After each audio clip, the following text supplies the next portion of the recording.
air sup ya, Kong ya?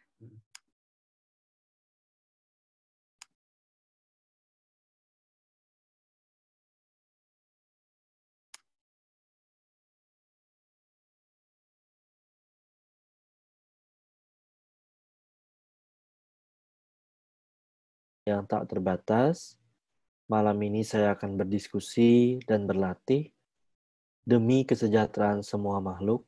Semoga semua makhluk terbebas dari kemelekatan dan kebencian dan memiliki sukacita dan dunia penuh kedamaian. Dengan ulas asih dan kebijaksanaan yang tak terbatas, malam ini saya akan berlatih dan berdiskusi untuk kesejahteraan semua makhluk. Semoga kita semua bebas dari kemelekatan dan kebencian, serta mempunyai sukacita dan dunia dalam kedamaian. Baik, selamat malam teman-teman yang bergabung. Hari ini kita akan membahas buku. Kenapa ya? Nah, pengarangnya adalah Haemin Sunim. Itu adalah nama monastik Korea ya. Kalau kita tahu Sunim itu seperti lama kalau dalam bahasa Tibet ya. Atau kalau di Indonesia seperti Bante gitu ya. Jadi nama gelar untuk seorang biksu. Jadi Haemin Sunim ini adalah guru meditasi dari Korea Selatan, di mana beliau sendiri masih muda sebenarnya. Sejak kecil sudah suka dengan hal-hal yang berbau meditasi, spiritualitas, mencari arti hidup, dan lain-lain gitu ya. Dia belajar di Amerika Serikat di UC Berkeley, Harvard, dan Princeton. Ya, Princeton University. Mungkin semua sudah tahu ya. Jadi secara kecerdasan intelektual, beliau sangat mumpuni. Beliau juga sangat tahu tantangan hidup kita-kita yang dalam dunia modern, anak-anak muda, dan lain-lain ya. Sedangkan pada saat dia kuliah itu, dia seperti ada panggilan untuk masuk dalam biara, yaitu dia akhirnya melatih diri dalam biara di Korea Selatan gitu. Nah, di Korea Selatan semenjak dia jadi biksu itu, dia banyak bersentuhan dan banyak konseling, banyak orang yang konseling ke dia itu dari kalangan anak muda dan bisnismen ya. Karena kita tahu di Korea Selatan itu hidupnya sangat stres. Ya, stres karena pekerjaannya begitu menuntut dan seperti yang saya tulis di bawah itu culture pali-pali di Korea. Jadi kalau Anda tanya ke orang Korea gitu ya, apa yang membedakan orang Korea dengan orang negara lain gitu. Seringkali mereka akan bilang pali-pali gitu. Apa maksudnya pali-pali? Pali itu artinya bahasa Korea artinya cepat. Kalau Anda suka nonton film Korea, mungkin Anda sering dengar ya, pali-pali, pali-pali. Maksudnya ayo cepat gitu. Nah, di Korea itu culture-nya tuh pali-pali. Artinya semuanya itu harus cepat. Tidak boleh lambat. Semuanya harus segera dilakukan. Nah, jadi culture pali-pali ini itu di satu sisi membuat Korea Selatan sangat kompetitif gitu ya. Tapi di sisi yang lain, ternyata culture pali-pali ini membuat banyak orang Korea itu stres gitu. Sehingga banyak yang bunuh diri ya. Dan kita tahu juga di Korea Selatan itu tantangan untuk tampak menarik itu sangat besar. Ya, Anda akan diterima kerja dan akan lebih tinggi peluang untuk gajinya besar dan naik karir jika penampilan Anda menarik. Sehingga banyak orang Korea Selatan itu menderita depresi karena mereka merasa kurang menarik, kurang cantik, kurang cakep gitu ya, badannya kurang bagus gitu. Karena mereka sangat dijudge dari penampilan. Gitu. Sehingga banyak anak muda Korea itu very depressed, merasa gagal, dan society Korea Selatan itu sangat kolot, dalam artian hubungan jenjang yang tua, senior, dan yang muda itu sangat kuat sekali. Sehingga ketat sekali, sangat traumatis kadang-kadang, dan sangat stressful. Nah, jadi banyak orang yang datang ke Haemin Sunim untuk konseling. Pada saat beliau menjadi seorang biksu di Korea Selatan sampai saat ini ya. Oleh karena banyak banget orang yang stres di Korea, maka dia sering menulis-nulis pemikiran-pemikirannya yang lahir dari pengalaman meditasinya gitu. Dan tulisan-tulisan itu kemudian dipost di SNS, di sosial media, dan kemudian dibukukan. Jadilah 2 buku. Yang pertama adalah The Love for Imperfect Things, dan yang kedua adalah yang buku yang kita akan bahas hari ini, yaitu The Things That We Can See Only When We Slow Down. Ya, hal-hal yang hanya dapat kita lihat atau hal-hal yang hanya dapat kita sadari saat kita tidak terburu-buru gitu. Kita pelan-pelan dan melihat dengan lebih jelas gitu. Nah, karena banyak banget yang merasa tertolong dengan tulisan-tulisan Haenim, akhirnya Haenim Sunim mendirikan sekolah di Korea Selatan yang melayani konseling. Ya, the School of Broken Hearts, dibilangnya sekolah orang yang patah hati, dalam artian orang-orang yang stres, yang mengalami penderitaan emosional. Akhirnya itu datang kepada Haenim untuk mendapat nasihat dan konseling. Dan akhirnya Haenim Sunim juga melatih banyak konselor yang berlatih meditasi untuk menghandle banyak orang yang menderita depresi, kecemasan, dan stres di Korea Selatan. Gitu. Mungkin kapan-kapan kita juga mendirikan School of what? School of Heart. Ya. Nah, karena kita hari ini bahas buku, maka yang kita bahas sebenarnya bukan meditasinya. Ya, bukan latihan meditasi. Jadi Anda hari ini tidak banyak belajar filosofi tentang meditasi. Tapi yang kita akan bahas hari ini adalah nilai-nilai kehidupan yang lahir dan terlihat oleh Haenim Sunim saat beliau menjalani kehidupannya dengan sadar, dengan meditatif gitu. Sehingga banyak wisdom, banyak hal-hal yang menjadi inspirasi buat kita. Nah, buku ini tentang itu. Jadi kalau Anda baca bukunya, Anda akan membaca ada bab tentang istirahat, rest, ada bab tentang mindfulness, ada bab tentang passion, tentang keinginan, hasrat gitu ya. Ada bab tentang cinta dan hubungan, ada bab tentang kehidupan secara general, ada bab tentang melihat masa depan, ada bab tentang spiritualitas. Dan ada akhiran, kesimpulan dari semua bab ini ada epilog. Yang epilog ini menunjuk kepada hakikat sejati dari diri kita gitu. Tapi di awal-awal Haenim Sunim itu kayak mendiskusikan berbagai aspek dari hidup kita. Nah, malam ini formatnya adalah seperti dialog. Jadi tidak seperti biasanya yang cuma satu arah saya ke Anda dan Anda cuma bisa chatting. Maka malam ini saya mengharapkan nanti seperti talk show, di mana Mbak Diela sebagai host, saya sebagai pembawa materi. Tapi di saat yang sama, saya tidak membawakan materi saya. Saya hanya membawakan quote-quote dalam bidang-bidang yang kita bahas malam ini, gitu. Sehingga nanti Anda memilih, Anda mau kita, oke, siapa nih? Kayak quiz jadinya. Siapa? Contohnya Ibu Dewi Wisnu contohnya. Ibu Dewi Wisnu milih apa nih? Mau yang mana yang dibuka? Relationship kah, life kah, atau apa? Nah, nanti saya sudah siapkan beberapa quote-quote dari buku yang kita bahas malam ini, gitu ya. Tapi tentu saja kita nggak mungkin bahas semua. Anda boleh baca bukunya sendiri, tapi kita mungkin bisa diskusikan hal-hal yang kita bisa diskusikan selama 1,5 jam ke depan dan mengaitkannya dengan meditasi kita, begitu ya. Jadi karena saya yang pertama, maka saya pick pembukaannya adalah rest, ya. Chapter 1, which is itu adalah belajar untuk istirahat, rest, gitu ya. Nah, Haenim Sunim dalam chapter ini dia menanyakan kepada kita, tanyakan kepada diri kita, kenapa kita begitu sibuk? Nah, sekarang saya invite Anda untuk duduk sejenak, kemudian Anda lihat hidup Anda, apakah hidup Anda sibuk? Sedikit bawa kesadaran Anda untuk menganalisis.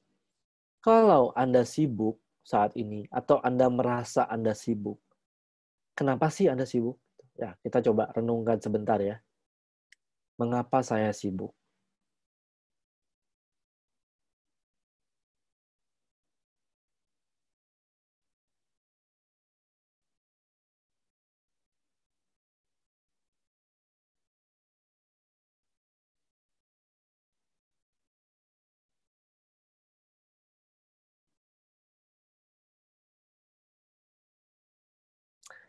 Oke, ini kontemplasi sederhana aja.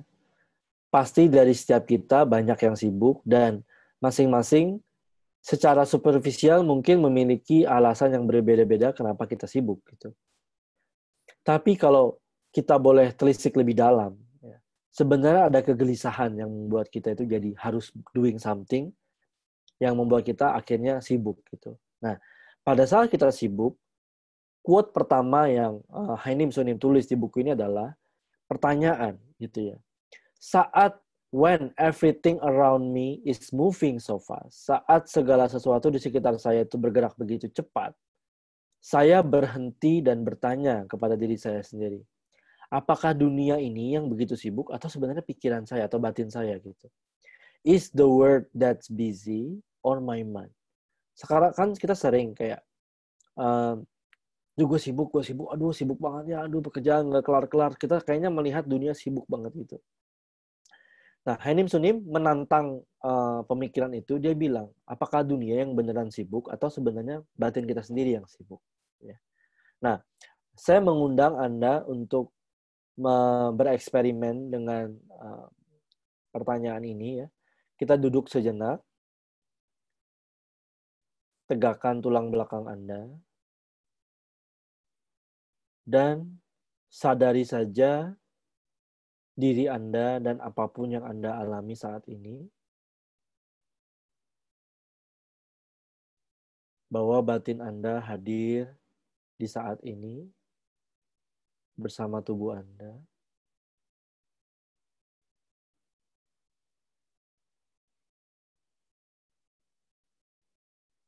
Dan jika Anda melihat banyak pikiran yang melintas, itu tidak salah. Ya. Kita tidak berusaha untuk menghentikan kesibukan pikiran. Kita memperhatikan saja, oh, batin saya ternyata bergerak. Sadari saja.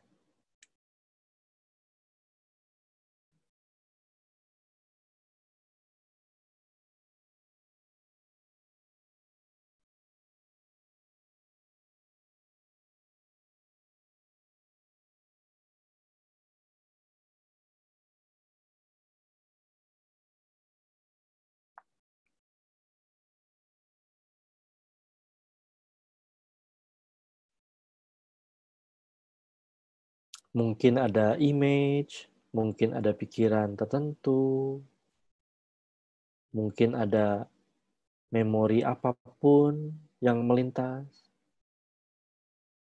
Perhatikan saja. Tidak perlu diblok, menyadari kesibukan batin.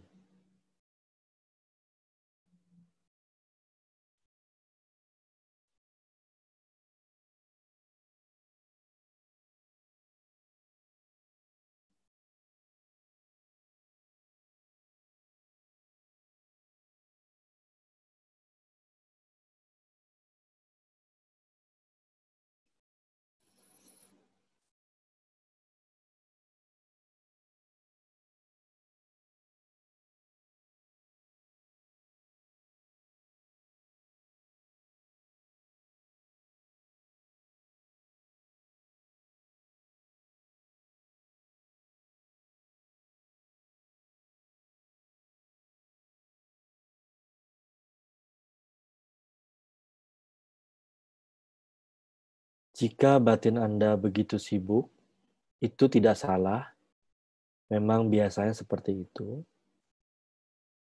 Sekarang kita hanya menyadari saja kesibukan pikiran kita, kesibukan sensasi dan emosi yang muncul mungkin.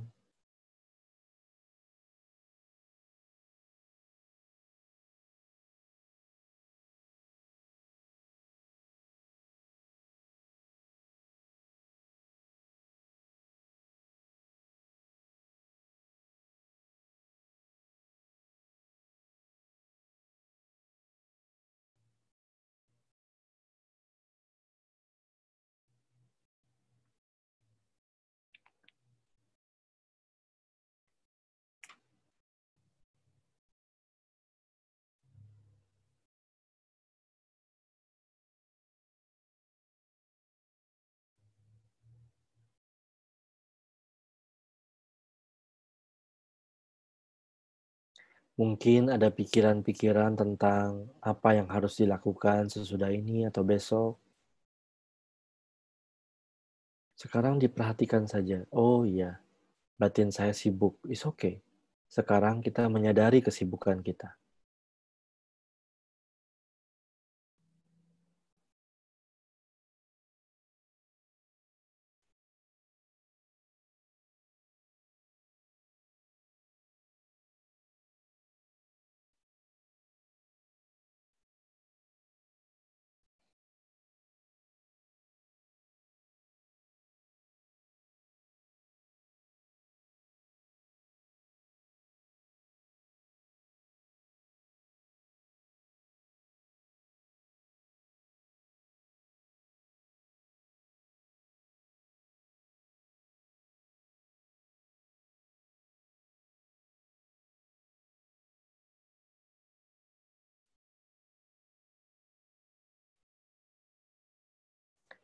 Batin sibuk boleh, namun jangan hanyut. Kita menyadari kesibukan itu, namun kita jangan hanyut di dalam kesibukan itu.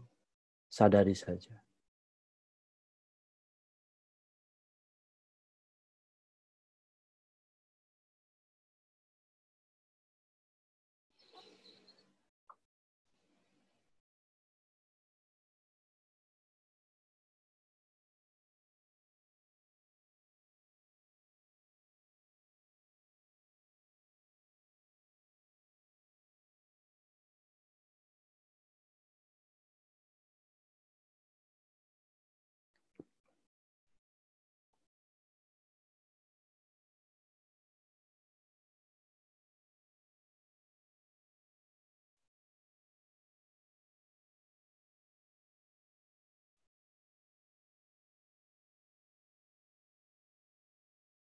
Oke, sudah.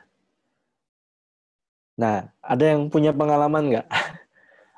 Jadi gini, dalam sesi kali ini Anda boleh bersuara ya, Mbak Diala boleh di ini apa? Boleh diatur agar kalau Anda punya pendapat, teman-teman, atau Anda punya setuju atau nggak setuju atau bingung, di sini saya tidak ngajarin apapun, saya hanya memaparkan apa yang Henim tulis, dan kita boleh komen on this ya. Silakan, ada yang mau komen nggak? Apakah iya batin saya sibuk atau gimana? Apakah dunia itu adalah batin saya dan lain-lain? Silakan, gitu.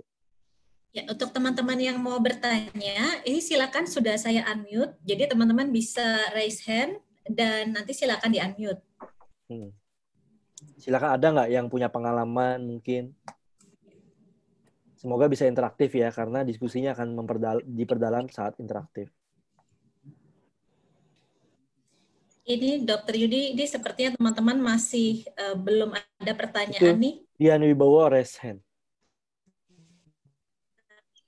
Silakan Mbak Dian. Siap, sebentar. Oh, Iya. ya Mbak Gimana? Dian sudah bisa. Selamat malam, dokter. Malam Bu Dian. Gimana? Ya, saya mau tanya, tadi waktu disuruh diam sejenak begitu, saya konsentrasi aja ke nafas tadi, batin nggak mikir apa-apa, dok. Gimana itu? Ibu Jadi nggak sibuk. Mungkin apa terlalu singkat atau bagaimana, dok? Masih saya nggak tahu. Tadi instruksi saya nggak minta ibu perhatiin nafas. Oh ya, oh maaf. Diam saja. Oh, diam saja ya. Diam saja dan saya keliru. Diam saja dan kalau batinnya sibuk itu nggak salah. Jadi di sini kita tidak berusaha untuk memadamkan kesibukan batin. Kita hanya berusaha menyadari saja, oh batin saya sibuk. Pada saat kita menyadari batin kita sibuk, kita sudah di luar kesibukan sebenarnya. Tapi dengan kita memperhatikan nafas dan menutup mata dari kesibukan batin kita, itu menolong buat teknik yang lain. Tapi dalam hal ini kita coba melihat dengan sejelas-jelasnya, oh ternyata batin saya sibuk gitu. Dan kita perhatiin aja. Gitu, Bu Dian. Ya, coba Ibu Dian sementara nanti peserta lain sedang bertanya atau sedang komentar. Oh, by the way, teman-teman nggak perlu bertanya ya. Boleh juga komen, boleh share pengalaman gitu ya. Coba Ibu Dian jangan perhatiin nafas lagi, hanya diam saja. Nanti lihat. Gitu. Ya. Maaf. Ya. No problem. Ya. Ya, makasih. Silakan. Ya, Mbak Dian. Ada lagi tadi ada yang beberapa yang resen, silakan. Ada di Mbak Catherine, silakan. Mbak Catherine. Halo malam dokter. Yes, Bu Catherine, silakan. Nah, saya mau share aja sih kan kemarin during COVID itu kan kita banyak di rumah gitu kan. Terus ada sempat kayak, oh ya enak juga di rumah, santai, slowing down. Tapi lama-lama kan kayak bangun mulai agak siang gitu kan, tidurnya lebih malam. Jadi kayak nggak ada rutinitas gitu kan. And then at some point, saya ngerasa, aduh kok ini bisa jadi orang males ya kalau begini. Nah, jadi then I try to find another activity other than my work gitu. Jadi mulai like baking apa segala macam. So jadi whether mau ngikutin slowing down tapi itu ngarah ke males nggak sih jadinya? What do you think? Ada yang punya pendapat mungkin, yang lain gimana? Mbak Diala punya pendapat nggak terkait ini? Tentang sibuk, malas, dan tidak produktif gitu. Mungkin Mbak Diala atau yang lain tidak silakan. Produktif. Silakan, mungkin ada yang... Ini pertanyaan yang sama ditanyakan oleh teman-teman muda yang menamakan dirinya kaum rebahan. Jadi kaum rebahan ini bilang kita udah slowing down, kita senang. Tapi setelah rebahan lama-lama kok kita nggak happy juga ya, gitu. Jadi sebenarnya pengalamannya relatable. Ya. Dan itu sebenarnya sangat relevan dengan pertanyaan ini gitu. Sebenarnya yang sibuk adalah kegiatan kita atau batin kita gitu. Karena banyak orang yang tidak ngapa-ngapain pun, rebahan saja, tapi batinnya sibuk sebenarnya. Jadi sebenarnya kesibukan itu adanya itu ternyata bukan di aktivitas sejatinya. Kesibukan itu adanya di batin, di mind gitu. Menurut saya pribadi ya. Nggak tahu nih, yang teman-teman gimana. Dan yang kedua adalah sibuk tidak sama dengan produktif. Gitu. Menjadi sibuk tidak sama dengan produktif gitu. Dan tidak sibuk tidak sama juga dengan malas gitu. Ya, jadi memang saya rasa kita harus membedakan antara produk. Banyak orang yang di buku ini juga dibahas gitu. Banyak orang yang merasa bahwa kalau mereka mau produktif, mereka harus sibuk gitu. Padahal sebenarnya tidak. Sibuk itu tanda bahwa batinnya itu gelisah. Gitu. Sedangkan produk kita bisa produktif, tapi tidak harus dengan kesibukan yang gelisah gitu. Dan seringkali kalau kita sibuk dan gelisah, ini belum kelar mau itu belum kelar mau yang lain gitu. Seringkali nggak ada yang benar-benar selesai dengan baik gitu. Jadi sibuk di sini bukan berarti lawannya adalah malas gitu, bukan sih. Gitu. Malas tidak sama dengan tidak sibuk. Menurut saya sih gitu ya. Nah, kalau seandainya dilanjutkan di quote yang kedua ini gitu ya. Mbak Hainin Tunim di buku ini membahas gitu. Kita seringkali membedakan antara dunia di luar dan batin kita gitu. Padahal sebenarnya dunia di luar itu ditangkapnya oleh batin kita gitu. Jadi di sini dia tulis di buku ini, kita tuh hanya we know the world only through the window of our mind. When our mind is noisy, the world is noisy as well gitu. Kalau batin kita damai, sebaliknya, the world also jadi damai gitu. Knowing our mind is just as important as trying to change the world gitu. Saya melihat bahwa kita nih banyak yang merasa batin saya di dalam kepala, dunia di luar sana gitu. Ada nggak yang gitu? Saya sih ngerasa gitu ya. Tapi semenjak kita belajar meditasi, ternyata dunia yang saya lihat di luar sana, ternyata itu adanya di batin kita. Coba kita praktekin ya. Anda mata melihat keluar. Anda melihat kamar mungkin, atau melihat barang di sekitar Anda. Tapi sebenarnya, apa yang Anda lihat itu tercerapnya di batin Anda, di kesadaran Anda. Coba eksperimen, buka matanya, lihat ke depan, perhatikan. Image itu munculnya di mana? Di kesadaran Anda, which is your mind.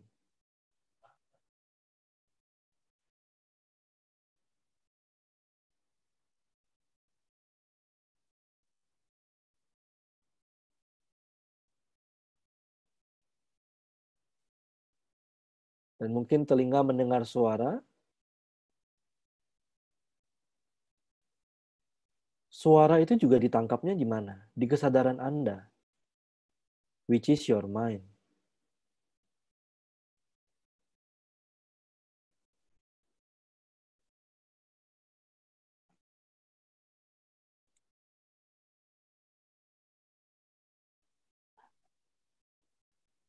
Coba sekarang sentuh badan Anda. Sentuhan itu rasanya terasa di mana?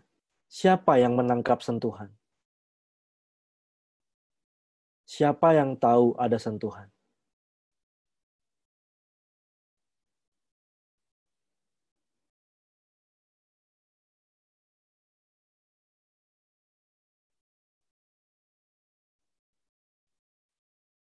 Which is awareness, our mind gitu ya. Oke. Artinya apa? Dunia yang kita pikir ada di luar sana, ternyata itu masuknya ke kita itu adanya di mana? Di batin kita sendiri. Jadi, kalau batin Anda sibuk, maka dunia tampak begitu sibuk. Kalau batin Anda damai, dunia juga tampak begitu damai sebenarnya. Jadi kalau kita mau mengubah dunia, banyak aktivis yang mau mengubah dunia. Banyak orang yang mau mengubah suaminya. Banyak orang yang mau mengubah istrinya. Banyak orang yang mau mengubah anaknya, pekerjaannya gitu. Tapi sebenarnya, ultimately speaking, yang kita harus ubah adalah mind kita. Karena dunia itu adanya di mana? Di mind kita gitu. Oke, sampai situ ada yang keberatan, bingung, atau punya pendapat pribadi atau cerita, silakan. Ini banyak yang sudah teman-teman yang share pendapatnya ini di kolom chat, Dok. Tapi sebelum itu masih ada Susan Guo nih yang raise hand dari tadi nih. Ya, boleh, kita Susan Guo dulu ya. Kita prioritaskan ke yang raise hand dulu supaya saya bisa dengar suaranya. Karena pada saat nanti ditayangkan di media lain, maka yang chat itu tidak terbaca, Mbak Diela. Oke. Ya, jadi baik, kita ya. Susan. Terima kasih Mbak Dela, dokter. Yes. Waktunya. Dokter, saya mau sharing dan sedikit bertanya. Barusan dokter bilang kedamaian, kesibukan itu dari dalam batin sendiri. Ya sih, memang saya itu setiap hari kan dari dulu-dulu sibuk rutinitas.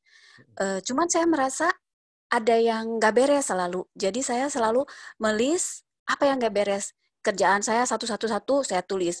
Ini di checklist, ini beres. Tapi saya merasa tetap dikejar-kejar apa yang nggak beres gitu.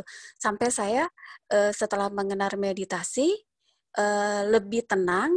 Tapi ketika meditasi pun saya merasa ada yang nggak beres, ada yang nggak selesai gitu.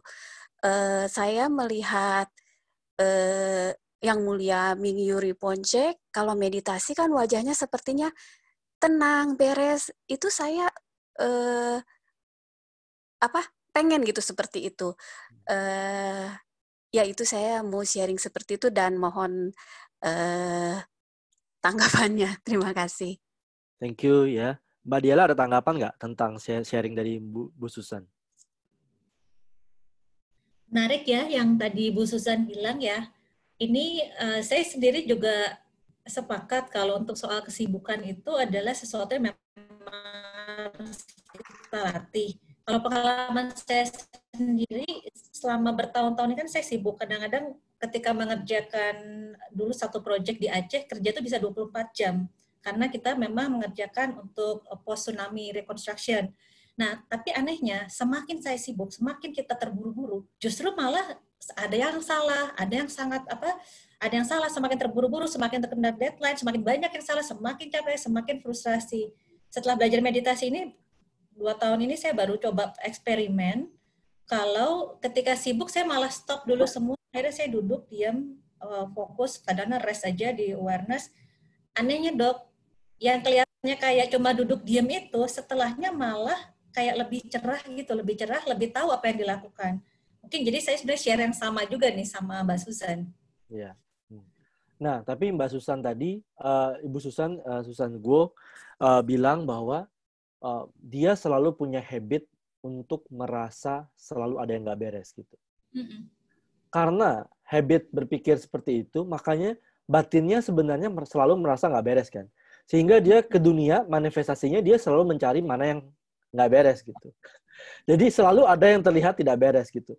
Pertanyaan buat Bu Susan adalah, beres itu seperti apa sih? Karena jangan-jangan yang kita anggap beres itu hanyalah ilusi yang kita kejar, tapi sebenarnya nggak pernah ada yang namanya beres sempurna, itu nggak pernah ada gitu. Apa yang membuat Bu Susan selalu ingin menambah selalu gitu? Kalau dari pandangan saya, itu karena memang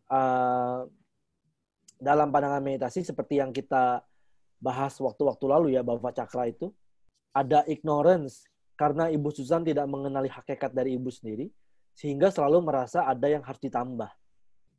Ada yang selalu harus dibereskan. Nah, itu tuh sebenarnya adalah, kalau dalam pandangan meditasi adalah ilusi sebenarnya. Ya, tapi it's okay. Seiring nanti berlatih, menurut saya pribadi nanti lama-lama akan lebih jelas gitu. Tadi fixing itu gimana dok ya? Tadi seperti Ibu Susan bilang kan ada keinginan untuk fixing something, ya, improve something. Ya, mereka yang ingin mengubah sesuatu itu adalah mereka yang selalu lari dari momen saat ini. Orang yang ingin memperbaiki sesuatu, selalu ingin memperbaiki sesuatu adalah orang yang bukan. Ini harus hati-hati nih. Takut salah sangka. Gini. Kalau Anda gelisah ingin memperbaiki sesuatu, itu seringkali adalah manifestasi dari kegelisahan Anda untuk lari dari momen saat ini. Seakan-akan saat ini Anda tidak bahagia, dan seakan-akan Anda punya ilusi, nanti kalau itu udah beres, saya akan lebih bahagia. Gitu. Padahal di momen ini, kalau Anda stay di momen saat ini, maka everything perfect as it is. Coba deh, sekarang kita diam aja, kita bawa kesadaran kita di momen saat ini, sadar saja momen saat ini.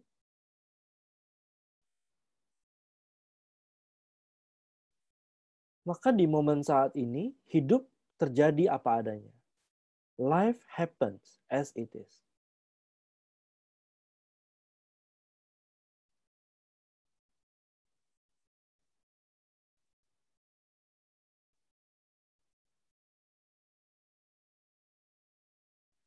Matanya coba dibuka, melihat seperti biasa, hidup seperti biasa.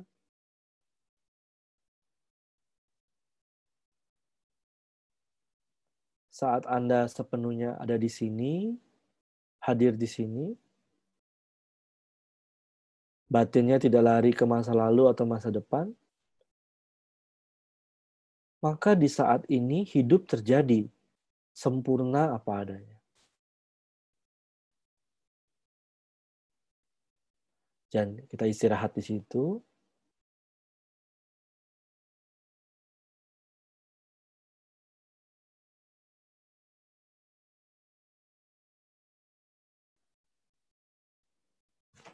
Oke, segitu dulu. Nah, pada saat Anda membawa batin Anda beristirahat di present moment, maka yang ada hanyalah kesadaran yang tahu hidup sedang terjadi gitu. Kesadaran jernih tahu, oh, this is life. The true life, the real life adalah hidup yang sejati adalah hidup yang terjadi saat ini gitu. Masa lalu sudah diangan-angan, masa depan juga angan-angan, sudah tidak real. Nah, jadi di momen saat ini, maka yang ada aja adalah kebahagiaan yang apa adanya saat ini terjadi gitu.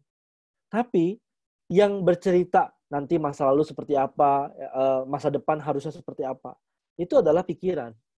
Karena cerita itu yang bikin adalah pikiran. Di momen saat ini tidak ada cerita. Tapi begitu Anda masuk ke dalam dimensi pikiran yang berpikir tentang masa lalu, masa depan, maka akan ada konsep, oh nanti akan lebih baik jika begini, begini, begini. Nah itu yang membuat kita gelisah. Batin kita selalu lari ke masa depan. Mengharapkan masa depan seperti ini, seperti itu, seperti ini, seperti itu. Kita perlu belajar untuk membawa batin kita untuk dihadir di saat ini lagi. Dan di momen saat ini hadir, maka tidak ada masalah. Yang ada hanyalah kehidupan apa adanya. Nggak tahu, bisa relate nggak dengan ini? I don't know. Ya, cuma saya mau lanjut. Ini ada Mbak Dodo, Mas Yudi boleh satu lagi? Boleh. Tapi kita harus lanjut habis ini ya. Waktunya Oke, terbatas. kita lanjut ya teman-teman. Mbak Misa silakan.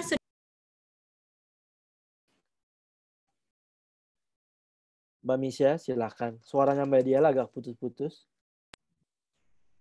Ya, ini kayaknya belum ada respon, Dok. Oh ya udah, berarti kita loncat ya. Ya. Nah, Hemin Sunim bilang, saat hidup Anda mengecewakan, saat terasa hidup Anda ada kurang, maka tadi instruksinya, rest in this moment. Beristirahat di momen saat ini. Karena di momen saat ini, hidup terjadi apa adanya. Kekecewaan itu terjadinya di masa depan atau di masa lalu, which is angan-angan. Di momen saat ini, tidak ada kekecewaan. Yang ada hanyalah kehidupan yang terjadi saat ini. Gitu. Jelas ya? Oke, nah, Hemin Sunim juga bilang bahwa saat hidup Anda mengecewakan, selain Anda belajar untuk rest in the moment, tapi Anda juga bisa ngelakuin sesuatu nih. Dia punya tips. Jika Anda punya hari yang buruk, mengalami hari yang buruk, cobalah cari cara untuk menolong orang lain atau pihak lain. Karena dengan tindakan sederhana saja untuk menolong orang lain, itu bisa mengangkat feeling kita gitu. Kita akan merasa lebih baik. Jadi kita tidak lagi concern sama masalah kita, hidup kita yang menyedihkan atau apa. Tapi kita bisa, oh ternyata saya bisa menolong orang lain. Bahkan hal-hal yang sederhana saja, itu ternyata bisa uplifting our feeling gitu. Nah, nggak tahu, ada yang punya pengalaman nggak dalam hal ini? Silakan share.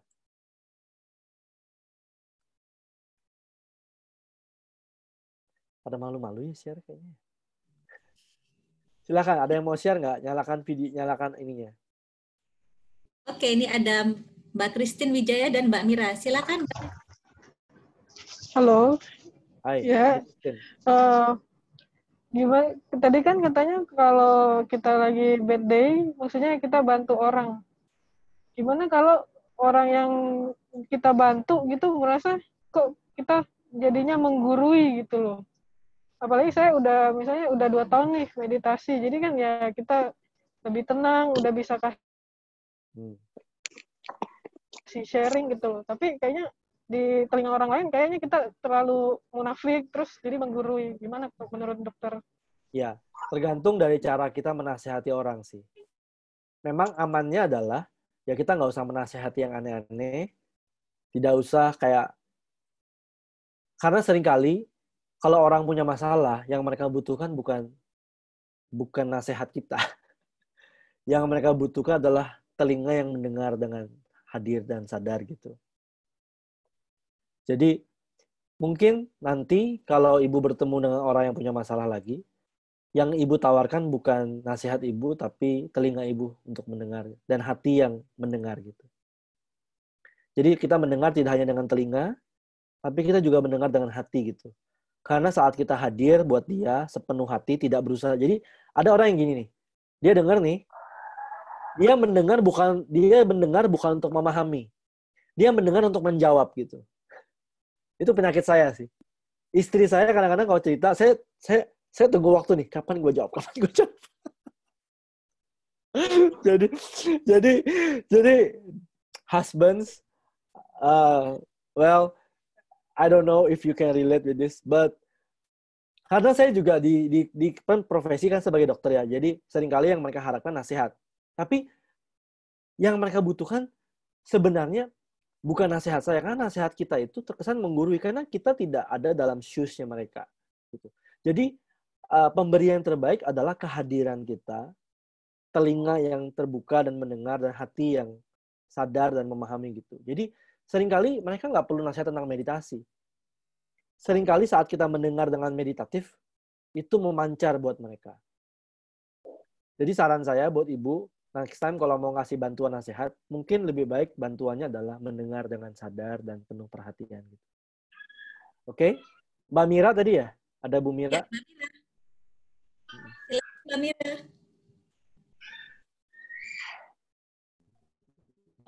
Halo. Hai, Bu Mira. Ya halo dokter, halo Mbak Dela. Aku mau sharing sih mengenai yang tadi yang di buku itu dibilangin bahwa if you're having a bad day, just help other people and then it will heal you. Aku ngerasain bener kejadian seperti itu sih, karena kayak di awal-awal pandemik COVID-19 ini, bulan Maret itu aku udah nggak kerja karena aku kebetulan kerjaan aku tuh high risk banget. Jadi kalau misalnya aku kerja itu bakalan ketularan pasti, karena aku dentist. Jadi aku nggak kerja selama 3 bulan. So basically I don't have any income for 3 months. Dan saat itu tuh aku ngerasain banget kayak bener-bener ada di uncertain moments gitu. Cuman di situ aku mikir gimana ya caranya gitu supaya I can go through this gitu. Terus akhirnya aku mikir, okay, maybe I can do something to help those people in need, all the medical doctors, the frontliners gitu, mereka butuh face shields, APD gitu, dan and then like me and a group of friends, kita bikin kayak semacam kayak bantuan free distribution face shields for medical professionals gitu, the frontliners. Dan setiap hari akhirnya aku dari yang biasanya sibuk untuk kerja di luar, akhirnya aku yang bikinin face shields gratis gitu sama APD, coba untuk cari-cari APD yang murah, dan kita coba untuk donate some money yang which is walaupun saat itu kita nggak ada income, but like kita berusaha untuk kayak sisihkan lah dari apa yang kita punya untuk teman-teman medis gitu loh. Dan eventually like it's a bit funny, tapi ternyata itu tuh healing banget gitu. Yang tadinya aku ngerasa bahwa aku fear banget, I had fear because like I was in like uncertain moments, dimana kayak sesuatu yang nggak pernah kita alamin sebelumnya, nggak ada income, dan kita juga nggak tahu apa yang akan terjadi nantinya. Cuman pada saat aku let go, aku accept, aku sharing sama orang lain yang membutuhkan, and then somehow like I feel like kayak healed aja gitu loh. It was a healing process for me, and then like kayak somehow ternyata aku bisa enjoy the moment, and then like kayak time pass by, and then like ya tanpa disadari slowly ya we can adapt, and ternyata kita survive aja gitu loh sampai sekarang. Nothing happen. Aku masih bisa makan, masih ada tempat tinggal. So like kayak apa yang aku selalu takutin into the unknown, ternyata pada saat aku let go and then like I choose to help other people, ternyata it give benefit for me gitu. Ini Mbak Mira Majid, thank you Mbak Mira. Mbak Mira dorong dentist ya, thank you ya. Aku melihat postingan-postinganmu. Jadi Mbak Mira ini waktu awal-awal COVID justru aktif banget membagikan face shield sebelum orang-orang lain mulai loh. Dia one of the pioneer. You are inspirations. Tapi menurut aku kenapa kita feeling better saat kita punya masalah? Kenapa kita feeling better saat kita bantu orang justru? Karena kalau kita punya masalah, kita terkoneksi sama emosi negatif kita gitu. Which is desire, nafsu, keinginan, dan juga kemarahan, ketakutan, kebencian. Which is 6 alam emosi itu gitu. Tapi kalau seandainya kita membantu orang lain, kita connect dengan hakikat sejati kita, yaitu cinta kasih, welas asih, dan kebijaksanaan gitu. Jadi somehow it shift our perspective gitu. Saat yang tadinya concern dengan diri sendiri, ternyata gue bisa bantu orang ya.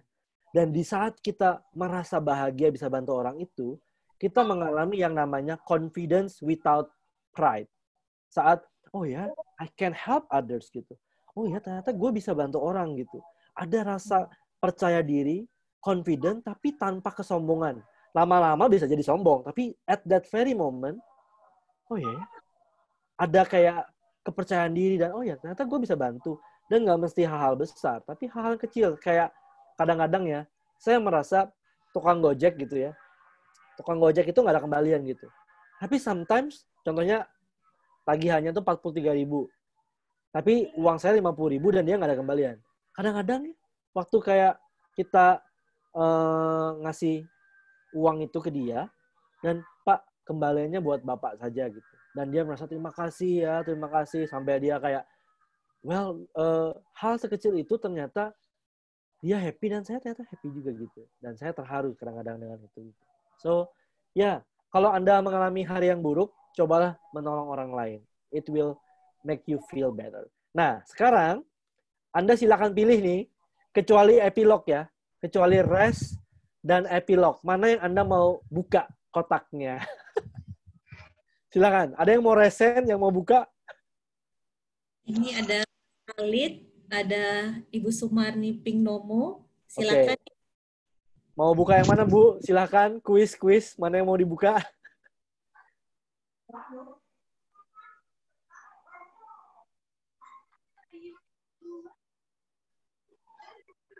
Oke, nggak ada suaranya.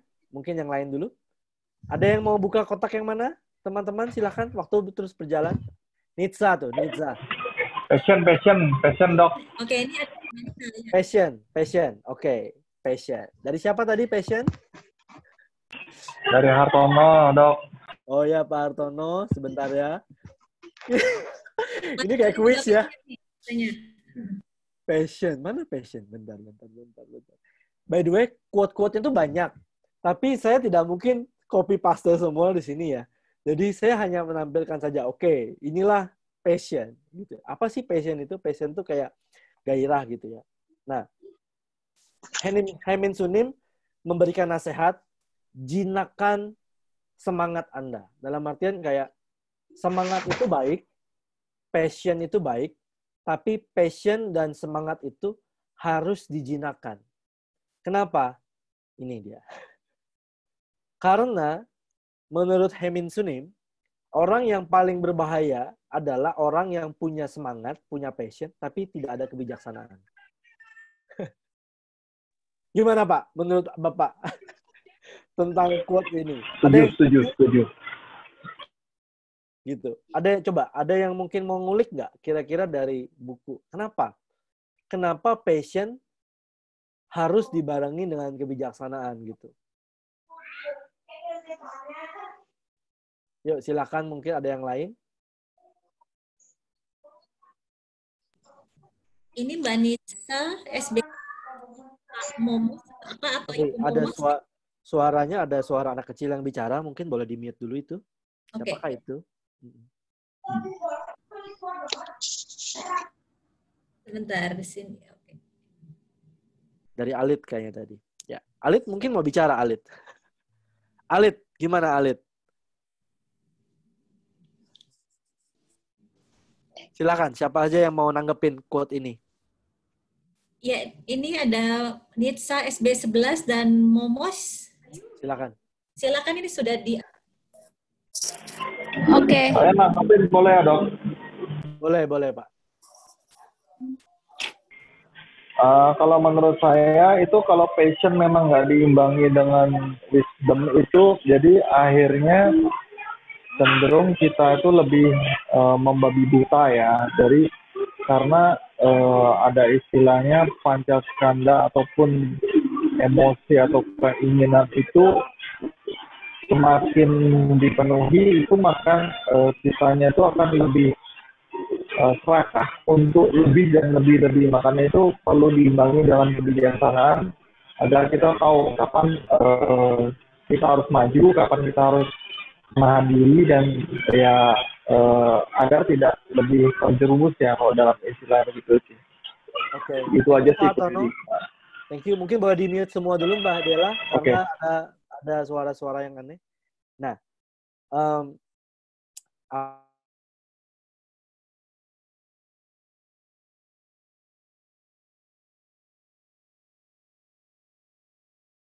sorry Mas Yudi ke-mute ini. Mas Yudi bisa tolong mute? Ya, oke.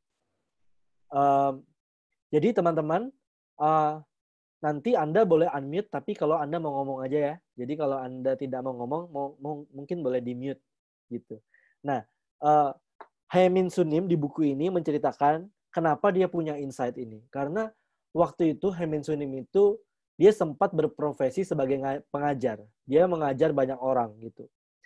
Nah, pada saat dia baru-baru pertama menjadi guru, dia dengan idealisme, dengan semangat, dengan dengan semangat yang berapi-api ingin menjadi pengajar yang ideal gitu. Dan bagi Haemin Sunim itu baik gitu. Karena dia ingin yang terbaik buat muridnya, dia juga ingin menerapkan standar yang ideal, dia ingin guru-guru yang lain tuh juga seperfect dia ingin orang-orang di pihak luar sekolah juga memfasilitasi murid-muridnya untuk belajar gitu. Tapi karena dia terlalu tight, terlalu bersemangat, sehingga dia ternyata menjadi orang yang kesepian dan akhirnya banyak bertengkar dengan orang lain, bahkan muridnya banyak yang sakit hati sama dia. Karena pada saat kita punya passion gitu ya, pada saat kita punya passion, kalau tidak dibarengin dengan keterampilan, kebijaksanaan untuk melihat orang lain dan melihat posisi orang lain, seringkali kita jadi kayak punya ego, kayak gue yang paling bekerja keras, gue yang paling benar. Orang lain kesemuanya kayak kalah sama gue gitu.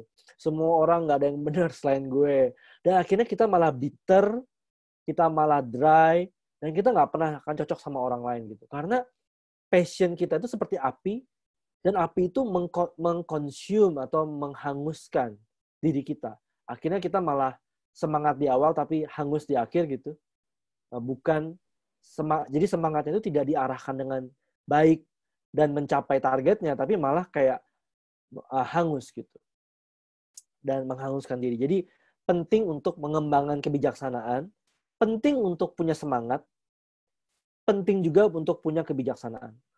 Dalam tradisi meditasi kita mengenal 6 paramita, ya, nilai-nilai virtue yang kita harus kembangkan. Yang pertama adalah the virtue of generosity, dana paramita. Aku lupa, pokoknya ada namanya virya paramita. Virya paramita. Jadi kalau ada orang yang namanya wirya atau wira atau virya gitu ya, itu artinya adalah courage, semangat gitu. Tapi itu adalah yang kesekian. Penyempurnanya adalah prajna paramita, itu kebijaksanaan. Karena tanpa kebijaksanaan, semua yang awal itu jadi hangus. Dana, orang yang berdana tapi tanpa kebijaksanaan, hangus. Orang yang punya semangat tapi tanpa kebijaksanaan, hangus. Ada lagi meditasi juga. Ada yang melekat dengan meditasinya, atau samadhi itu paramita. Kalau dia tidak punya kebijaksanaan, dia juga akan hangus. Apapun yang kita lakukan, selama tidak ada kebijaksanaan, akan hangus. Kebijaksanaan seperti apa? Dalam pandangan meditasi, kebijaksanaannya adalah yang tertinggi adalah non-dualistik. Selama masih ada batin yang punya dualisme, gue, lo. Gue yang berdana buat lo gitu. Seakan-akan jadi ada gue, ada lu, gue yang nolong lu gitu. Di awal-awal oke, tapi jika kita tidak mengembangkan kebijaksanaan, maka dia berkembang menjadi kesombongan. Gue yang lebih tinggi menolong dia yang lebih rendah, kayak gitu. Atau gue yang meditasi, dia tidak meditasi gitu. Gue pengen tenang, gue tidak suka ketidaktenangan. Jadi malah jadi bahaya. Makanya kenapa semua hal harus penyempurnanya adalah wisdom, kebijaksanaan. Makanya tujuan utama dari meditasi juga adalah kebijaksanaan. Tujuan dana yang tertinggi adalah kebijaksanaan. Tujuan semangat yang tertinggi adalah kebijaksanaan. Jadi seperti itu. Dan masih dalam passion, dibilang sama Hemin Sunim, seringkali kita punya passion dengan apa yang kita anggap sebagai benar. Ini benar. Gitu. Lu salah. Gitu. Tapi dalam pengalaman Hemin Sunim, pada saat dia menangani konseling, pada saat dia membimbing meditasi orang-orang yang punya masalah, seringkali banyak orang yang datang kepada kita itu adalah orang yang belum tentu dia punya pemahaman filosofi atau keyakinan yang sama seperti kita gitu. Jadi kalau kita maksain ini benar gitu ya, maka seringkali yang ada bukannya malah sembuh dan malah berdamai dan happy together gitu. Yang ada malah perang. Lu salah, lu harusnya gini gitu.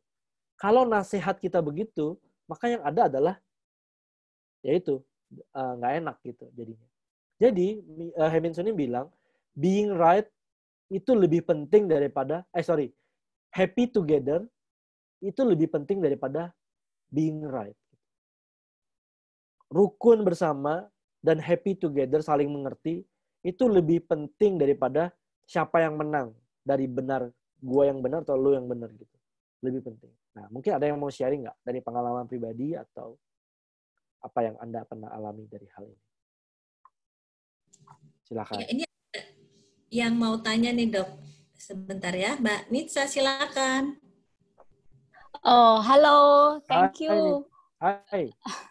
Halo, thank you, Dok. Ya, Saya mau tanya tentang yang tadi dok, tentang yang spirituality. Katanya saya disuruh pilih ya, pilih-pilih. Saya pengen tahu tentang arti spiritualitas itu seperti apa. Karena yang saya tahu spiritualitas itu bagi saya adalah orang-orang yang menjalankan ibadah dengan tekun, ya sesuatu yang berhubungan dengan agama gitu ya.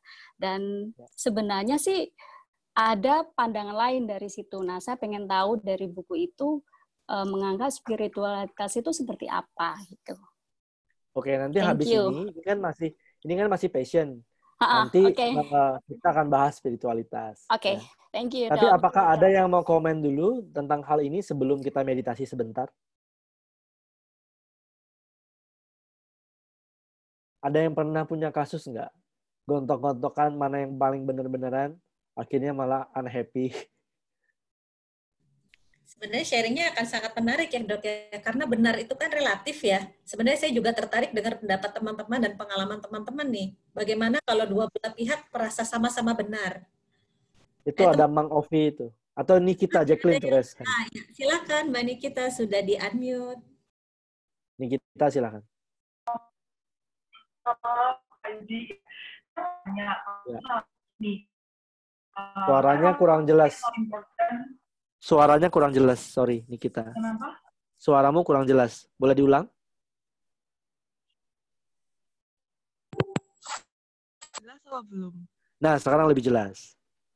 Wah, Surabaya nih kayaknya Nikita. Jadi kan kalau saya menjadi yang paling benar itu biasanya malah nggak penting daripada happy together. Cuman kalau misalnya itu terjadi di toxic relationship itu gimana ya? Maksudnya kan kalau toxic relationship kadang orang apa ya?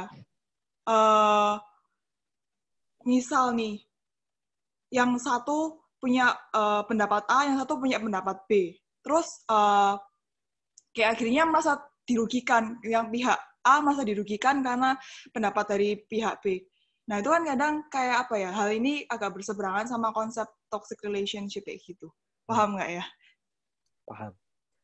Oke, dalam hal toxic relationship itu kita harus bedakan pembahasannya. Kenapa? Karena it takes two to tango. Jadi kalau kita ngomongin soal hubungan antara satu orang dan orang lain, maka kalau kitanya ngerasa kita nggak mau maksa harus benar, tapi dianya ngotot bener-beneran terus gitu, dan akhirnya kita tidak merasa hubungan ini nyaman, maka it's better to quit the relationship. Karena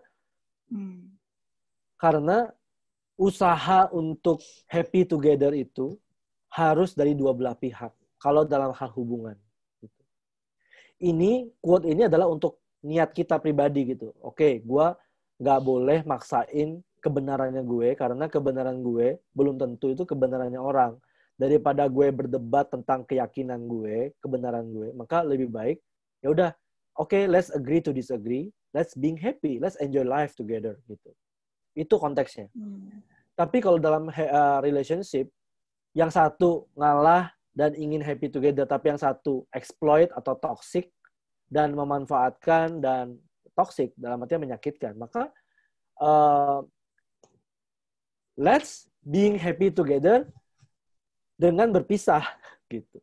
Karena kalau toxic relationship dipertahankan, maka nggak happy together gitu.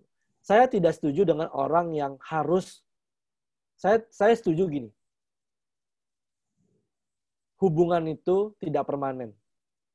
Dan seringkali adalah lebih sehat untuk memutuskan hubungan daripada maksa bersama padahal nggak bahagia gitu. Saya sih pribadi begitu. Oke? Hopefully kita can get my point. Oke? Ya, nah, terima kasih Dok. Ya. Yuk, sekarang kita akan meditasi bersama. Kita tegakkan tulang belakang. Rilekskan tubuh.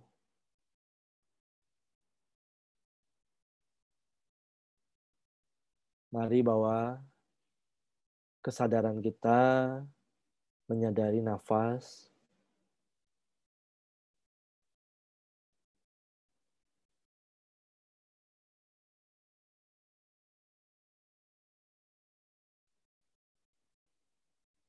Kesadaran adalah silent observer yang tahu apa yang sedang terjadi.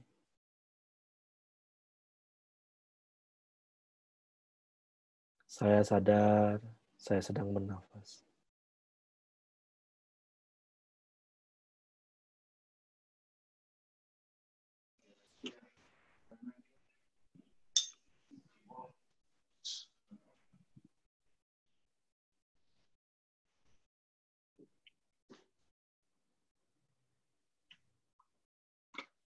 Mungkin Anda mendengar suara, sadar sedang mendengar suara.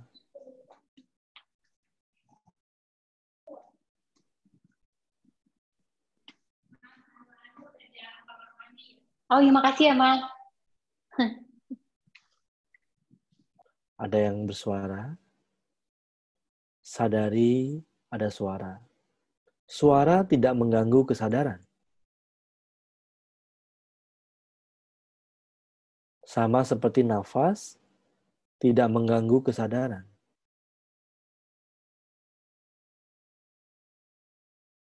Justru nafas dan suara terjadi dalam kesadaran kita.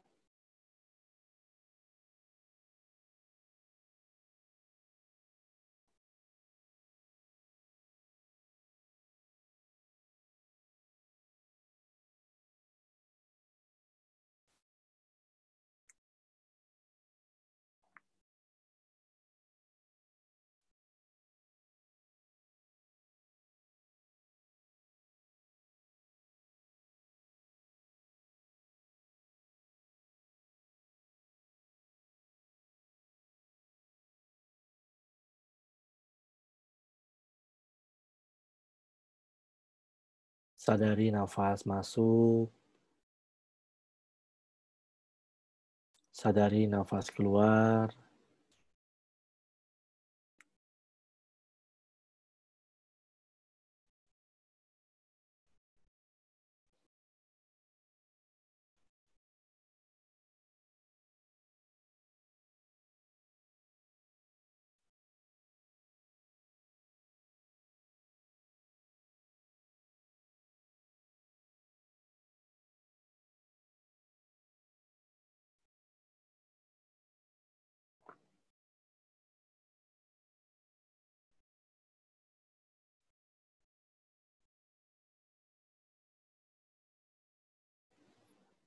Dalam kondisi seperti ini,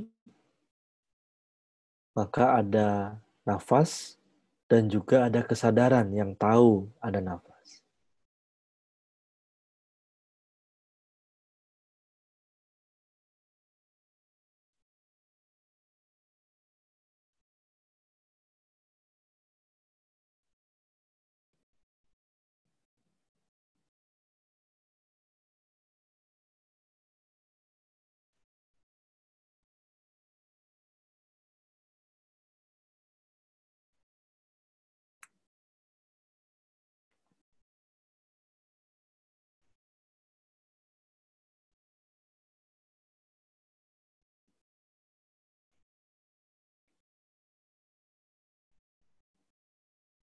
Dalam kondisi nafas seperti ini yang kita sadari, tidak perlu memblok pikiran. Pikiran datang pergi nggak masalah.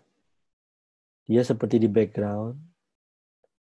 Tapi kesadaran kita tidak lupa sedang memperhatikan nafas.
Tidak di masa lalu, tidak di masa depan, tapi di sini bersama nafas Anda sadar.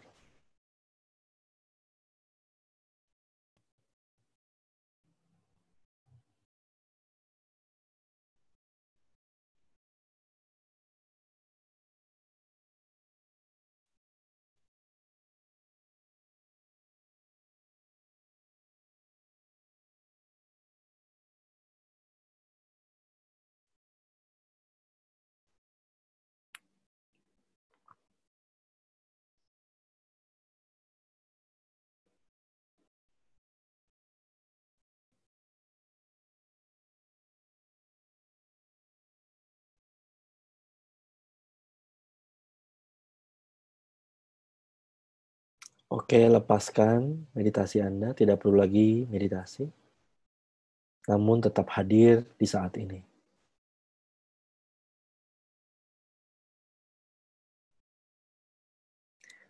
Stay aware.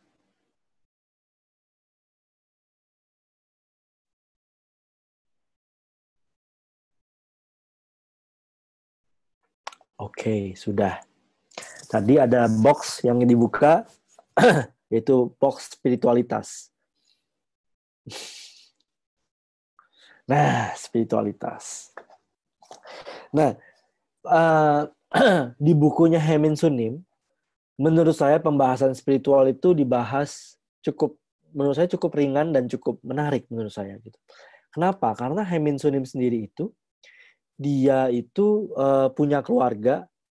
Dalam satu keluarga ada 2 agama. Jadi Hemin sendiri adalah Buddhis, sedangkan kakaknya itu adalah suster Katolik. Nggak salah. Iya, jadi dia nuns. Jadi Hemin Sunim itu tumbuh dan tinggal dan berkembang dan menangani klien juga dari, bukan klien ya, orang yang datang. Maaf nih bahasanya bahasa ini.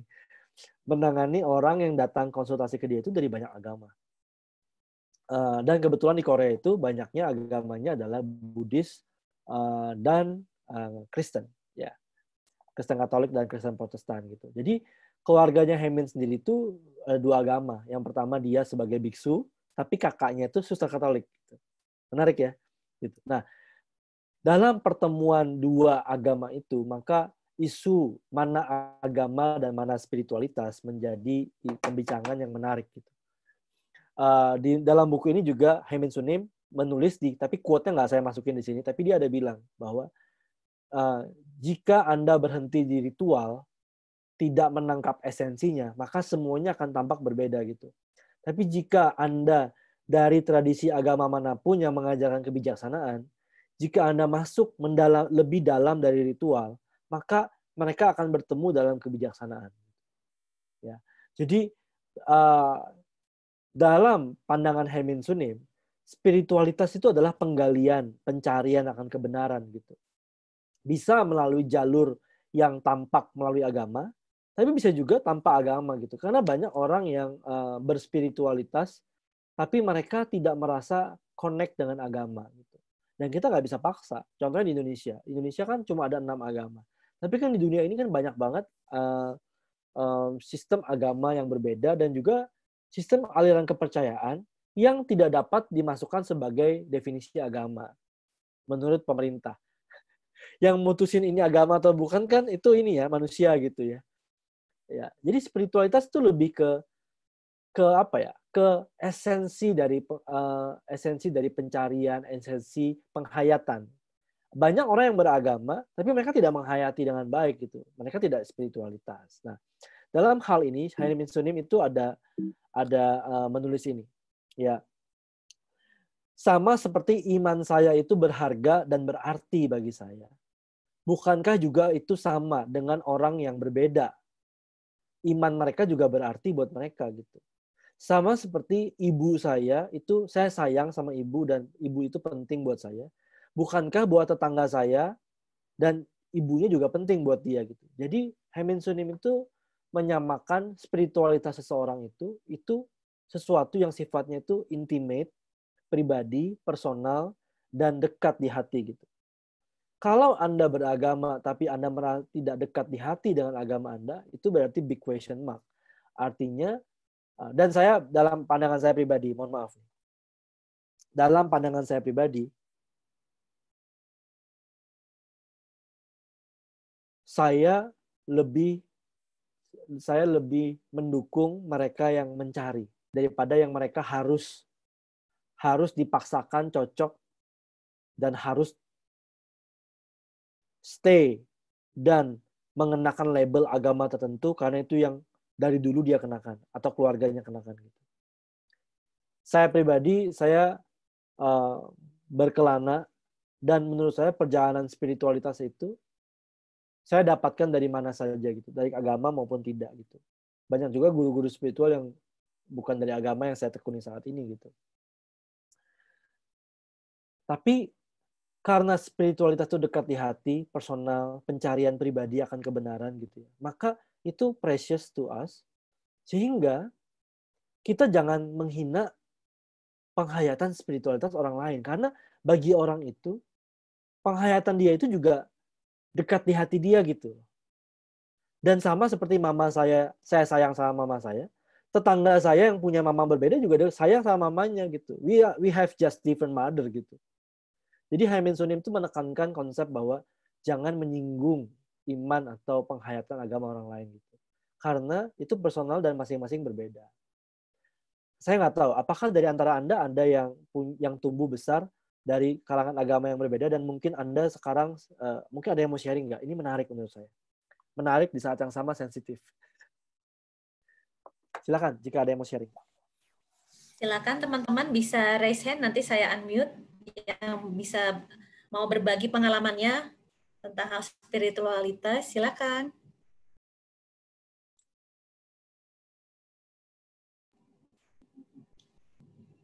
Sepertinya Leni Grorinta. Oke, ya.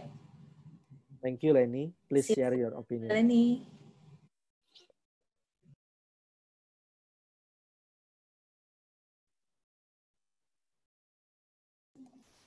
Ya Leni, silakan. Leni, sudah saya unmute. Silakan Mbak Leni.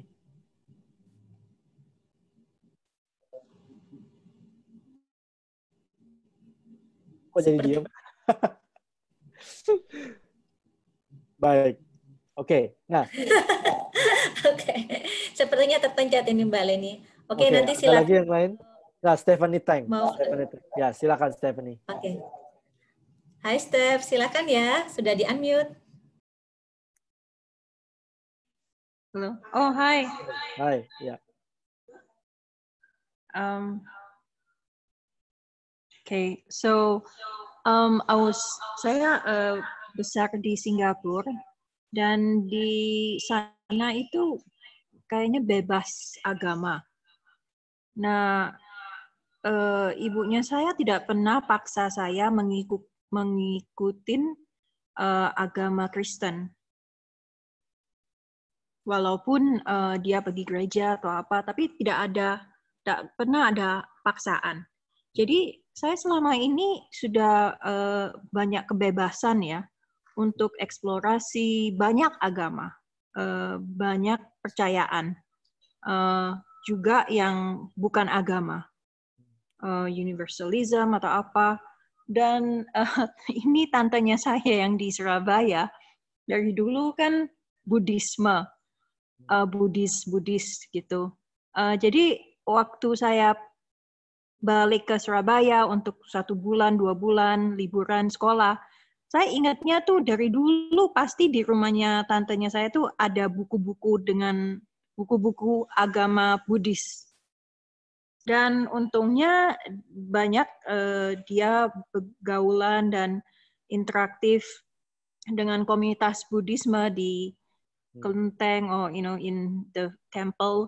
Jadi saya banyak kesempatan untuk menanya dengan biku from the monks atau from the guru gitu loh. Dan waktu di Singapura juga di dekat rumah ibu saya dulu ada Sikh temple. Ya, dari Sikh ya. India Sikh, ya. Jadi ada satu saat mungkin berapa bulan saya senang di sana. saya suka volunteer di sana, dan di sana enaknya tuh juga dikasihin makan gratis. Dan makannya enak sekali, bread, curry. So what do Jadi, you feel about this spirituality? yeah, so I think that so I think I have been fortunate ya untuk bisa mengenalin banyak agama dan eksplorasi agama atau spirituality tanpa ada kepaksaan. Sampai saya juga waktu tinggal di Sumatera, saya pernah eksplorasi Islam. I mean, for a number of years, seriously consider Islam, gitu loh. Waktu ada tentang, in spite of the news media tentang, the negative part about agama, different religions, but I just have this curiosity, because why not? Dan mungkin identitasnya saya ini seperti tidak ikut satu agama, never sure of the rightness of any religion, be it Christianity or Buddhism or Islam, never. But I don't know how to formulate this. I'm still forming my identity. Tapi yang saya suka, and I think it's a blessing for me, that saya tidak pernah ada paksaan. Thank you. From my parents. Thank you, Stephanie. Okay, thank you. That's a good sharing. Dalam artian, dan bagi saya pribadi juga adalah, kita tidak harus, bagi saya pribadi, belum tentu bagi Anda, jadi ini sensitif teman-teman, jadi mohon maaf ya. Saya tidak merasa harus teridentifikasi dengan agama tertentu. Karena hakikat diri kita sebenarnya melampaui label-label itu. Dan kalau kita dari semua jalur agama manapun, kalau dia mengajarkan kebijaksanaan, kalau kita masuk lebih dalam, sebenarnya kita bakal ketemu nilai-nilai kebijaksanaan yang sifatnya universal, menurut saya pribadi. Cinta kasih, ulas asih, kebijaksanaan, kemurahan hati. That's in everything. Gitu. Bahkan tidak harus beragama untuk tahu nilai-nilai itu. Gitu. Nah, quote yang lain dari Haemin Sunim terkait spiritualitas adalah, saat di awal, in the beginning, doa-doa kita berbentuk seperti, tolong kabulkan permohonan saya ini, please grant me that, please grant me that, please grant. Jadi kabulkan. Terus kemudian, seiring spiritualitas Anda bertumbuh, maka lebih banyak thank you for this, thank you for that, thank you for everything. Seiring Anda mulai bertumbuh lagi dalam spiritualitas, maka Anda mulai I want to resemble you. Dalam artian dia mulai menemukan kemiripan dia dan sifat-sifat keilahian yang dia selama ini minta-minta gitu. Makanya dalam tradisi agama-agama Abrahamik seperti Kristen, Katolik, dan Islam, mereka menganggap bahwa manusia itu diciptakan sesuai citra sesuatu yang absolut yang mereka sebutkan sebagai Tuhan gitu. Jadi ada seperti refleksi seperti koneksi image kehakikatan yang lebih dalam gitu. Dalam tradisi Buddhis dan Hindu, kita semua adalah seperti kayak manifestasi dari yang divine gitu, manifestasi dari yang sejati, hakikat sejati dalam bahasa Buddhisnya, atau true self, true nature gitu ya. Nah, so mulai ada tuh.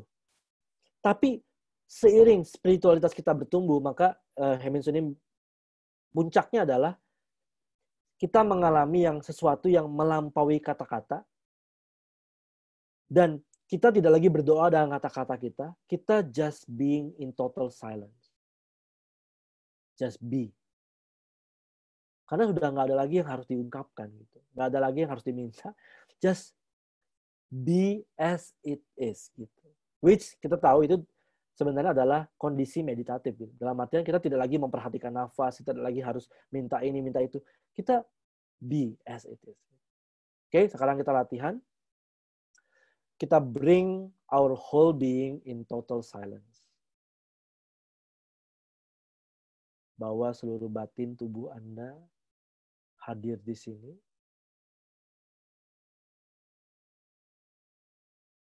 Tidak melakukan apapun lagi. Silence. Tapi dalam silence ini ada yang tahu, ada yang observe. and just be with it.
Oke, sudah. Sisa berapa waktu kita, Mbak Diela? 5 menit lagi ya? Oke. 5 menit lagi. Saya Dok, boleh rasa nggak waktu, sedikit? ya. Boleh nggak Ya. di sini ada books yang belum dibahas dan saya rasa relevan untuk dibahas itu tentang masa depan. Masa Future. depan. Future. Ya. Oke, teman-teman, karena waktunya tinggal 5 menit lagi, maka sisa-sisa yang lain tentang cinta, hubungan, kehidupan. Kehidupan tuh menarik banget tuh, life itu, menurut saya. Tapi kita akan bahas the future ya, pertanyaan dari Mbak Diela ya. Jadi kita akan lanjutin minggu depan ya, pembahasan yang lain ya. Kebetulan teman-teman juga memilih future ini, Dok. The future. Que sera, whatever will be gitu ya. Nah, dalam future gitu, Haemin Sunim tuh punya insight banyak gitu ya. Dia bilang dia mengaitkan future ini dengan panggilan hidup, calling gitu. Karir, pekerjaan gitu ya. Banyak orang yang tidak dapat menemukan apa sih tujuan hidup saya gitu. Saya pernah tanya ke satu pasien ya, seorang pasien. Saya tanya, Ibu sibuk-sibuk ini tujuannya apa sih? Gitu. Dia bingung. Iya ya, Dok ya. Saya kok nggak pernah berpikir tujuan hidup saya ya. Jadi the future ini tuh terkait dengan the calling of life. Apa panggilan hidup Anda? Dan seringkali panggilan hidup kita itu kita jalani dalam bentuk profesi, kegiatan kan. Gitu. Jadi Haemin Sunim tuh pernah bilang bahwa some say they don't really know what they are looking for life. Banyak orang yang tidak tahu apa yang mereka cari dalam hidup ini. Karena apa? Karena mereka jarang atau tidak pernah bersentuhan dengan apa yang sebenarnya mereka rasakan. Mereka lead their life itu karena memenuhi ekspektasi orang lain. Kita hidup, coba Anda renungkan hidup Anda. Hidup Anda itu untuk memuaskan harapan orang lain kah? Atau sebenarnya Anda karena connect dengan your true feeling gitu. Atau hidup untuk memuaskan hasrat orang lain. Coba cek. Kegagalan kita untuk mengenali life purpose kita adalah karena kita tidak pernah connect dengan apa yang sejujur-jujurnya kita rasakan. Kita hanya hidup karena orang lain menyuruh kita hidup seperti itu. Karena waktu terbatas saya nggak buka grup sharing, tapi dia punya banyak quote yang menarik nih. Dia punya nasihat begini. Punya nasihat tentang untuk anak muda. Hai, my dear young friend. Tolong kamu jangan patah semangat hanya karena kamu sedikit ketinggalan di belakang. Karena banyak anak muda yang patah semangat karena mungkin temannya lebih maju karirnya atau orang itu kok lebih maju dalam banyak hal gitu. Dia bilang bahwa hidup itu bukanlah perlombaan lari 100 meter melawan temanmu. Hidup itu sejatinya adalah lomba maraton yang panjang seumur hidup melawan diri kita sendiri. Dalam artian kayak kita hidup itu bukan melawan orang lain gitu. Bukan untuk memenuhi balap-balapan sama orang lain. Hidup itu untuk menemukan who am I? Apakah saya adalah ambisi saya? Apakah saya adalah karir saya? Jadi hiduplah bukan untuk lomba-lombaan sama orang lain. Tapi hiduplah untuk belajar untuk mengenali siapa diri kita yang sebenarnya. Dan dia bilang begini, daripada kamu fokus untuk melampaui teman-temanmu, cobalah menemukan warnamu yang unik gitu. First, try to discover your unique color gitu. Karena kita memang bukan teman kita gitu. Dan setiap kita punya unique color-nya kita masing-masing gitu. Gitu. Dan yang menarik nih, dia ada 3 nasihat untuk mereka yang sulit menemukan panggilan hidup mereka. Yang pertama adalah, alasan pertama kenapa dia sulit menemukan panggilan hidup adalah karena kalian tidak pernah terekspos dengan informasi jenis-jenis pekerjaan yang ada di dunia ini gitu. Ada jenis-jenis pekerjaan yang kita bahkan nggak tahu itu ada gitu. Makanya kenapa kita harus banyak baca supaya kita tahu jenis macam profesi yang mungkin saja itu terngiang-ngiang dalam diri kita gitu. Oh, ternyata bisa ya profesi begitu ya. Dan itu kayak click with our calling gitu. Dan kita rasa, oh gue mau jadi kayak gitu. Yang kedua adalah banyak orang yang nggak tahu tujuan hidup mereka karena mereka merasa mereka harus menemukan passion mereka itu di dalam. Padahal seringkali kita menemukan passion kita itu saat kita mencoba banyak hal dalam hidup. Banyak makanya anak millennials yang bilang ke dia, saya tidak mau kerja ini, kerja itu, karena saya rasa itu bukan passion saya gitu. Well, actually, untuk tahu betul itu passion Anda atau bukan, Anda harus mencoba. Jadi, Heben Sunim bilang, banyak baca untuk tahu jenis pekerjaan apa aja yang ada di dunia ini. Yang kedua adalah, Anda harus coba sebelum Anda memutuskan itu passion Anda atau bukan. Dalam bukunya dia bilang, you have to, Anda harus gulungin lengan baju Anda, get dirty, cobalah pekerjaan itu. Anda baru tahu passion Anda itu atau bukan saat Anda mencoba.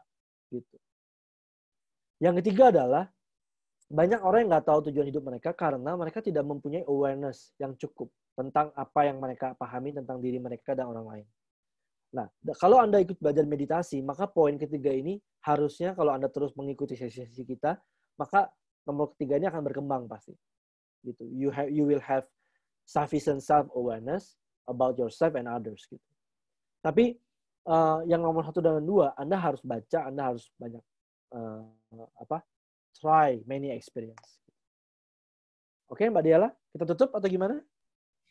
Waktunya sudah jam persis 20.31, Dok. Sepertinya kita harus tutup dulu dengan aspirasi penutup. Dan kalau boleh, tolong ditayangkan untuk support Tergar.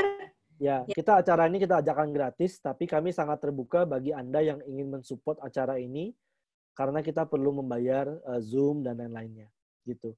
Ya, kemudian kita tutup diskusi malam ini, dan buku ini masih saya akan bahas minggu depan, di Kamis depan. Ya. Dengan kekuatan latihan dan diskusi ini, semoga penderitaan dirubah menjadi kedamaian. Semoga hati dari semua makhluk terbuka dan kebijaksanaan mereka memancar dari dalam. Terima kasih semua. Buku ini dapat dengan mudah ditemukan di Periplus atau Kinokuniya, toko-toko buku. Ya, Gramedia beberapa juga ada sepertinya. Silahkan dibaca dan nanti kita bisa ngobrol-ngobrol banyak lagi minggu depan. Thank you Mbak Diala buat hosting tonight. Belum ada.